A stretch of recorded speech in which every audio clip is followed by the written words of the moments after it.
Сидеющая шерсть Уиллоу развивалась на ветру, дувшем с шоссе. Прошло 4 года с тех пор, как его оставили на той заправке. Его усталые глаза все еще следили за проезжающими машинами. Какая-то машина притормозила. Уиллоу навострила уши. Может быть, это и есть то самое возвращение, которого он ждал.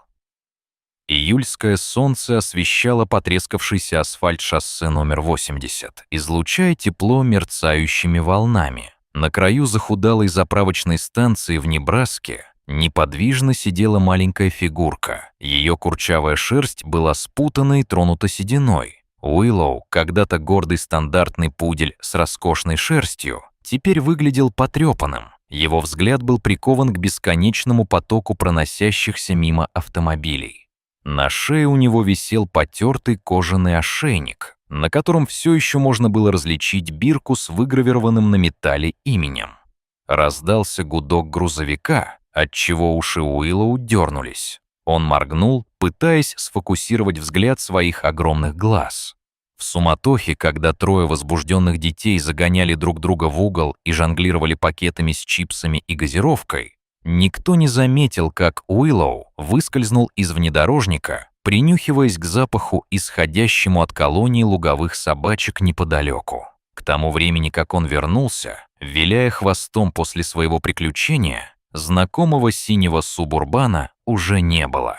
Замешательство сменилось огорчением, когда Уиллоу поняла, что он остался позади. Он лаял и выл, бегая кругами, напрягая свой острый слух, чтобы уловить звук возвращающегося автомобиля. Но мгновения превратились в часы, часы в дни, а дни в годы. За это время заправочная станция изменилась. Ярко-красная краска выцвела и облупилась. Под ней виднелись пятна ржавчины. Неоновая вывеска «Открыто 24/7» теперь беспорядочно мерцала, а по пыльной стоянке время от времени пробегали перекати поля, принося с собой новые интригующие запахи. И все же Уиллоу продолжал бодрствовать. Каждый день проходил по знакомой схеме.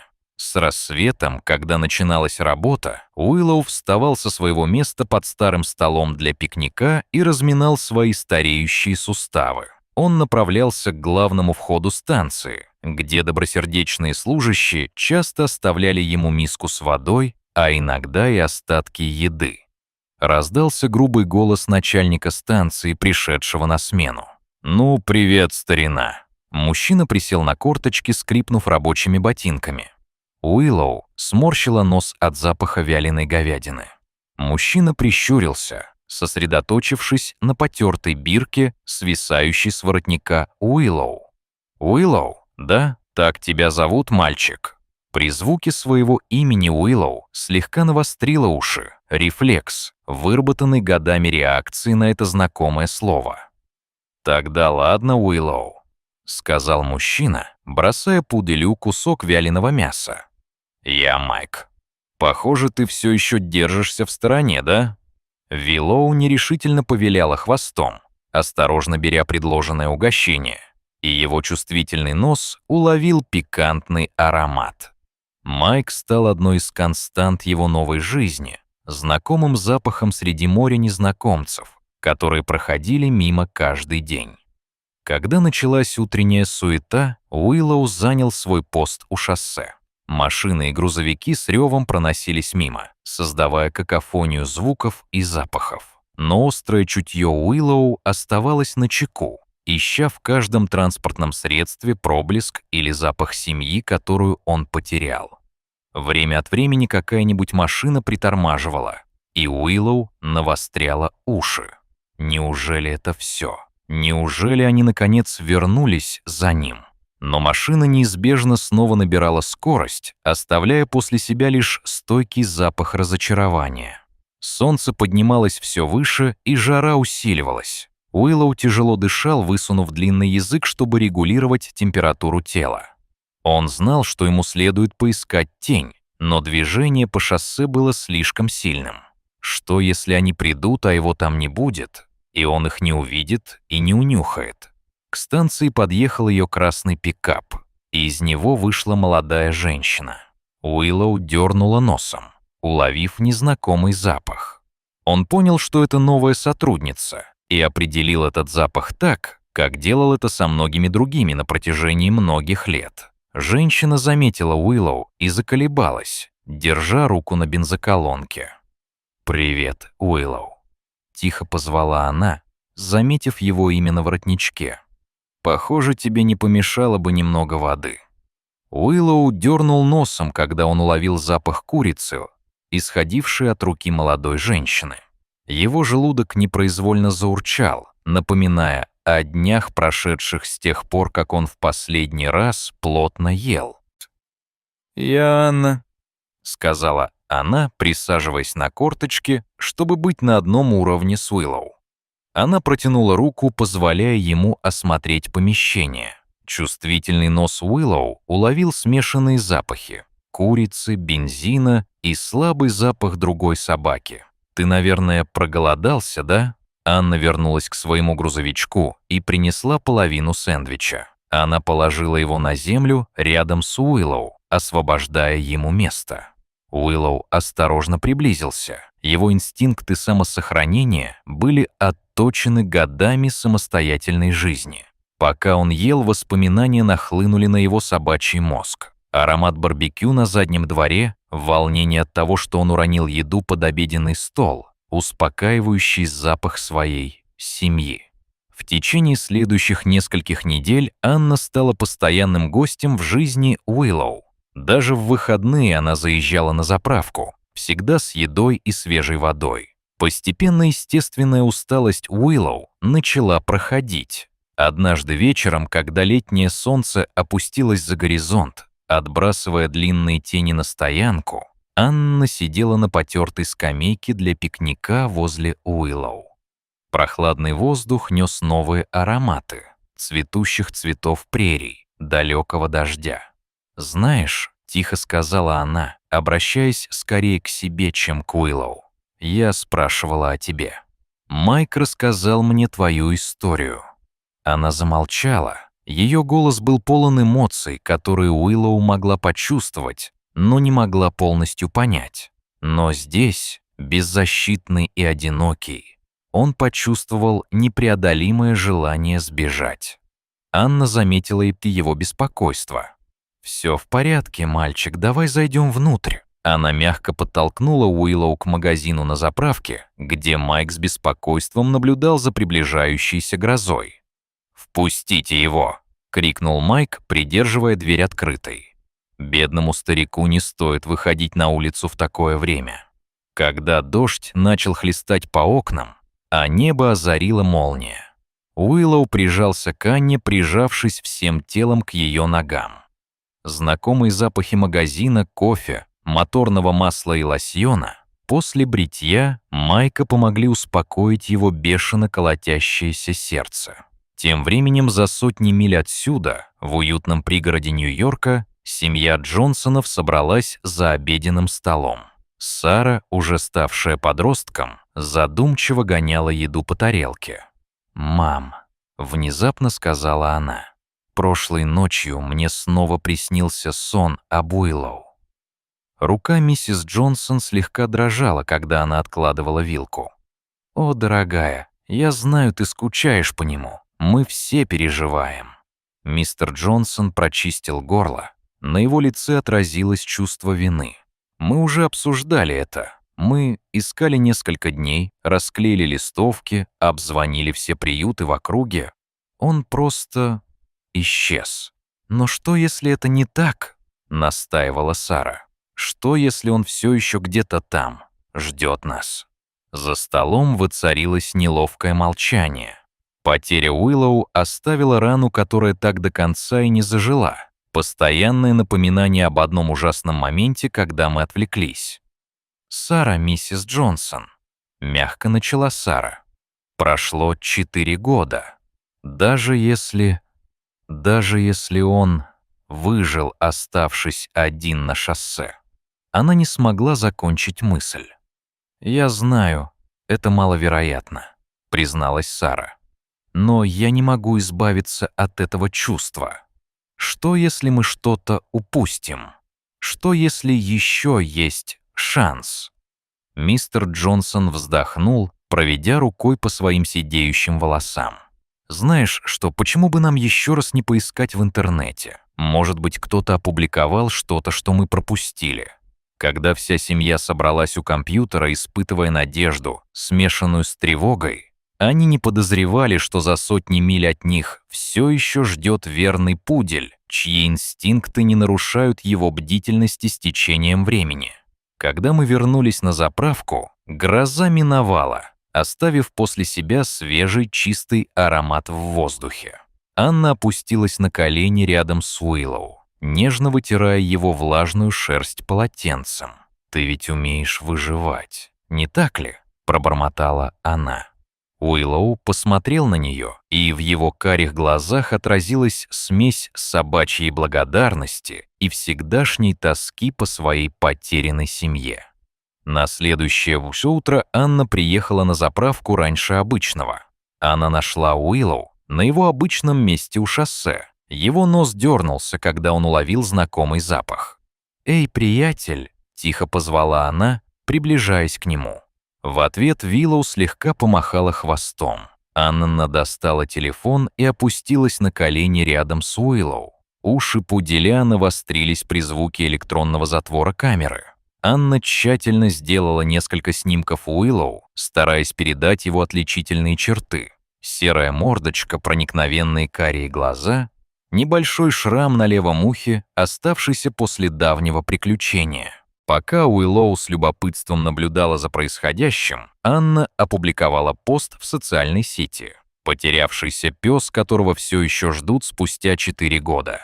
Этот милый пудель живет на заправке у шоссе Ай-80 в Небраске с 2019 года. Сейчас он старше, но все еще надеется, что его семья вернется. Пожалуйста, поделитесь и помогите нам воссоединить их. Потерялась собака Уиллоу. Когда Анна опубликовала этот пост, она и представить себе не могла, какую цепочку событий она только что запустила. В течение следующих нескольких дней Уиллоу заметил возросшую активность вокруг заправки. Все больше людей останавливались, многие подходили к нему с нежными словами и протянутыми руками. Его нос работал сверхурочно, улавливая мириады новых запахов. В то время как часть его наслаждалась повышенным вниманием и угощениями, его глаза не переставали сканировать шоссе в поисках знакомого синего субурбана. Но по мере того, как росла слава Уиллоу, Анна все больше беспокоилась о его здоровье. Она заметила, что он стал есть меньше, а его движения стали более медленными и скованными. Однажды утром она пришла и обнаружила, что Уиллоу едва держится на ногах. Его обычно настороженные уши поникли. «Вот и все», — решила она дрожащим голосом. «Мы отвезем тебя к ветеринару». Местный ветеринар доктор Мартинес тщательно осмотрел Уиллоу. Пудель неподвижно лежал на смотровом столе. Его тело было напряжено, но покладисто, благодаря многолетним визитам к ветеринару вместе с семьей. Доктор Мартинес объяснил обеспокоенной Анне, что он сильно истощен, и у него довольно тяжелая форма сердечного червя. Удивительно, что он так долго выжил в одиночку. Анна почувствовала, как на глаза наворачиваются слезы. «Вы можете ему помочь». Доктор Мартинес медленно кивнула. «Мы можем, но лечение будет интенсивным и дорогостоящим». Анна, не колеблясь, ответила, что я найду способ. Просто, пожалуйста, помогите ему. Когда Уиллоу начал лечение, Анна с головой ушла в сбор средств. Она открыла онлайн-страницу для пожертвований, где делилась новостями о состоянии Уиллоу и его продолжающихся поисках семьи. Отклик был ошеломляющим. Пожертвования поступали от людей со всей страны, тронутых историей Уиллоу о собачьей преданности и упорстве. Тем временем в Нью-Йорке Сара Джонсон не могла избавиться от ощущения, что ей нужно продолжать поиски Уиллоу. Каждый день она часами просматривала сайты о пропавших домашних животных и страницы в социальных сетях. Чуткие уши Уиллоу уловили ее успокаивающий голос, даже когда он был в лихорадочном состоянии. Ее знакомый запах успокаивал среди стерильных запахов клиники. Доктор Мартинес вошла в палату, и от ее шагов уши Уиллоу дернулись. «У меня есть хорошие новости и плохие новости», — сказала она. Хорошая новость в том, что Уиллоу реагирует на лечение. Плохая новость в том, что его возраст затрудняет восстановление. Следующие 48 часов будут решающими. Анна кивнула. На ее лице была написана решимость. Он зашел так далеко, что не собирается сдаваться. И я тоже. Когда Анна устраивалась на очередную долгую ночь рядом с Уиллоу, она и понятия не имела, что синий внедорожник мчится через всю страну, увозя семью, в которой после долгих 4 лет возродилась надежда. Уиллоу то приходил в себя, то терял сознание. Его сны были наполнены смесью запахов и звуков, успокаивающим запахом его старого дома, волнующими запахами прошлых автомобильных поездок, знакомыми голосами его давно потерянной семьи. Несмотря на все это, один инстинкт оставался неизменным. Он должен был держаться. Он должен был быть там наготове и ждать, когда за ним вернутся. В его лихорадочном состоянии границы между памятью и реальностью стирались. Писк медицинского оборудования превратился в звук автомобильного гудка. Прикосновение руки Анны превратилось в нежное похлопывание Сары. Он и не подозревал, что ощущения, о которых он мечтал, становились все ближе с каждой милей. Старая бензоколонка стояла безмолвная в предрассветных сумерках, резко контрастируя с бурлящей деятельностью близлежащей ветеринарной клиники. Внутри Анна дремала на стуле у кровати Уиллоу. Ее рука нежно лежала на его шерсти. Дыхание пуделя было затрудненным, но ровным. Каждый вдох свидетельствовал о его воле к выживанию. Тихий стук в дверь заставил Уиллоу слегка подергать ушами. Вошла доктор Мартинес, и даже сквозь лихорадочный туман в голове Уиллоу уловила знакомый запах. «Ночью у него спала температура», — тихо сказала она Анне. «Он еще не совсем спокоен, но это хороший знак». Гернер позволила себе слегка улыбнуться, нежно почесывая Уиллоу за ушами. В ответ пудель слабо дернул хвостом. Рефлекс, выработанный многолетними позитивными ассоциациями с этим жестом. «Мы ищем собаку пуделя». Мы увидели сообщение в интернете. Глаза Майка расширились от узнавания. «Вы семья Уиллоу?» — сказал он, и это был не вопрос, а утверждение, полное благоговения. «Для». После стольких лет мистер Джонсон шагнул вперед, и на его лице отчетливо проступило чувство вины. 4 года назад мы совершили ужасную ошибку. Мы долго искали, действительно ли он здесь. Выражение лица Майка посерьезнело. Он был. В течение 4 лет эта собака сидела на этой дороге, ожидая тебя, и никогда не сдавалась. Но он заболел. По-настоящему заболел. За ним ухаживала девушка по имени Анна. Несколько дней назад она отвезла его в городскую ветеринарную клинику.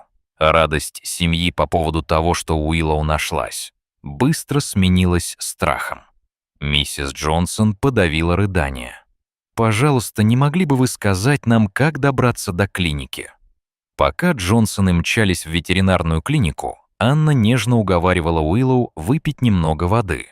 Нос старого пса дернулся, почуяв запах свежей воды. Инстинкт самосохранения пересилил слабость. Дверь клиники распахнулась, и на мгновение время, казалось, остановилось. Джонсоны застыли в дверном проеме, не сводя глаз с хрупкой фигуры на кровати.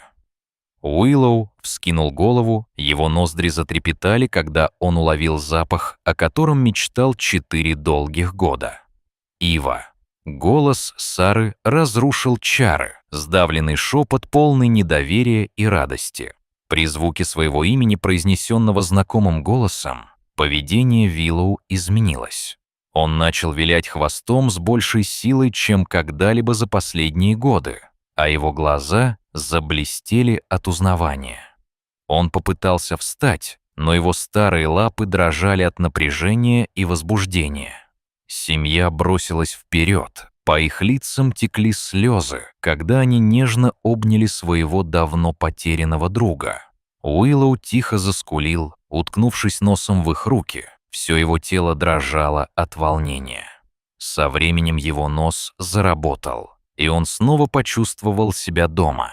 Мистер Лосьон после бритья Джонсона, духи миссис Джонсон, стойкий запах их дома на одежде Сары. Анна отошла в сторону, и ее глаза наполнились слезами, когда она наблюдала за воссоединением, на которое надеялась, но никак не ожидала увидеть. Глубокая связь между этим псом и его семьей была ощутима, наполняя комнату почти осязаемым теплом. Когда первоначальный шок от воссоединения начал спадать, стало ясно, в каком состоянии находится Уиллоу. Доктор Мартинес рассказал о своих проблемах со здоровьем и о лечении, которое он проходил. Джонсоны внимательно слушали, на их лицах читались озабоченность и решимость. «Мы сделаем все, что потребуется», — твердо сказал мистер Джонсон. «Что бы ему ни понадобилось, чего бы это нам ни стоило, мы не потеряем его снова». Следующие несколько дней были наполнены эмоциями, как на американских горках. Здоровье Уиллоу пошатнулось, его организм боролся с годами пренебрежения и лишений. Но с каждым днем, окруженный знакомыми запахами и звуками своей семьи, а также самоотверженной заботой доктора Мартинес и ее команды, он становился сильнее. Анна навещала его ежедневно, и ее сердце переполнялось и разбивалось, когда она наблюдала, как цветет ива под присмотром его семьи. Она знала, что скоро его заберут домой, в Нью-Йорк, и ее пребывание с ним подойдет к концу. В тот день, когда Уиллоу разрешили выехать, Джонсоны нашли Анну, сидящей в одиночестве в приемной клинике. Миссис Джонсон подошла к ней и нежно взяла за руки. «Мы никогда не сможем отблагодарить вас в полной мере», — сказала она. Ее голос был полон эмоций. «Вы спасли его. Вы помогли ему выжить, когда мы не смогли. Вы его герой». Анна улыбнулась сквозь слезы. «Он настоящий герой. Его преданность, его надежда. Он научил меня многому о жизнестойкости». Мистер Джонсон прочистил горло. «Мы разговаривали», — сказал он. «Мы знаем, что у вас с Уиллоу особые отношения. Мы надеялись. Что ж, мы были бы рады, если бы вы навестили нас в Нью-Йорке. В любой момент. Ты всегда будешь частью стаи Уиллоу». Когда они собрались уходить, Уиллоу подошел к Анне и положил голову ей на ногу. Она опустилась на колени, в последний раз обвила его руками, вдыхая его знакомый запах. Оно. «Ты сделал это, приятель», — прошептала она. «Ты никогда не сдавался, и теперь возвращаешься домой. Я так горжусь тобой». Уиллоу в последний раз лизнул ее в щеку и радостно побежал к ожидавшему его внедорожнику, высоко задрав хвост. Когда машина отъехала, Анна почувствовала смесь грусти и глубокой радости. Непоколебимая преданность Уиллоу не только вернула его к семье, но и затронула множество жизней на этом пути. В последующие месяцы история Уиллоу распространилась по всему миру, вдохновляя людей по всему миру. Заправочная станция, где он так преданно ждал, стала символом верности и надежды, а небольшая мемориальная доска увековечила годы его терпеливого ожидания. Анна использовала оставшиеся пожертвования, чтобы основать фонд помощи потерянным и брошенным животным, гарантируя, что у других питомцев будет шанс найти дорогу домой. Верные своему слову, Джонсоны приглашали ее в свой дом несколько раз в год, где она и Уиллоу воссоединялись, и их связь была свидетельством неприходящей силы товарищества и веры. Что касается Уиллоу, то он доживал свои дни в окружении семьи, которую никогда не переставал любить. Его непоколебимая преданность наконец-то была вознаграждена, и хотя он больше не мог сидеть на обочине шоссе, в своих мечтах он всегда ждал, всегда наблюдал, был маяком надежды для всех тех, кто когда-либо потерял свою семью. Путь. Если вам понравилась эта история, поставьте лайк, подпишитесь и посмотрите нашу следующую историю.